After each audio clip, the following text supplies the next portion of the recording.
जिन लोगों पे मुझे बहुत अफसोस होता है उनके किरदार पे, उनमें एक आरिफ अलवी साहब भी है। आरिफ अलवी साहब के वालिद एक इल्मी शख्सियत थे और उनसे कुछ चीज़ें मुंतकिल हुई थी आरिफ अलवी साहब को भी, लेकिन और वो बड़े महज़्ज़ब और तहज़ीब वाले इंसान शुमार होते थे।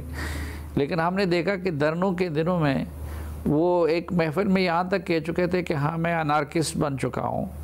और आपको याद होगा PTV पे जो हमला हुआ था, बाकी हवालों से उनका जो किरदार रहा, तो हम ये तवक्को नहीं कर रहे थे कि उन जैसे महज़्ज़ब और एक तालीम याफ्ता और दीनी ख़ानदान से ताल्लुक़ रखने वाले फ़र्द भी वो रवैया अपनाएंगे जो कि PTI के दूसरे लोगों ने अपनाया था।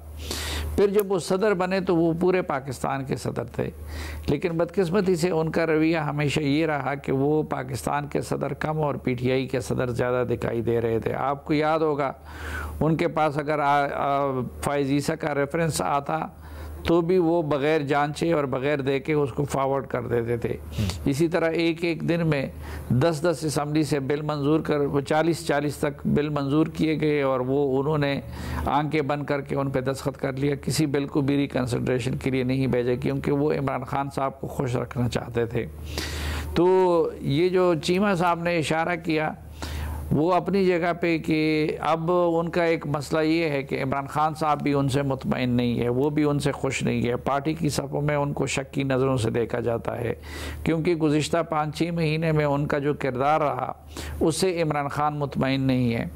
तो अभी वो दोबारा PTI में एंट्री डालने के लिए और इमरान खान साहब को खुश रखने के लिए कुछ इक़दामात करना चाहेंगे, क्योंकि अभी उनको पता है कि मैं ईवान सदर से निकलूँगा तो किधर जाऊँगा और उधर वो पजीराई नहीं होगी जो पहले इमरान खान साहब के यहाँ उनकी होती थी।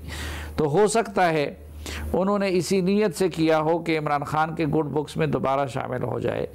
लेकिन उसूली तौर पर मैं समझता हूँ कि ये दुरुस्त मुतालबा है कि पहले जो रिज़र्व सीट्स हैं उनका मामला निपटा दिया जाए और फिर इलेक्शन करा दिया जाए। तो अब तो स्पीकर ने इजलास बुला लिया है, लेकिन बेहतर होगा कि उससे पहले PTI के हो या किसी और के हो, लेकिन उनके रिज़र्व सीट का मामला हल कर लिया जाए तो बेहतर होगा।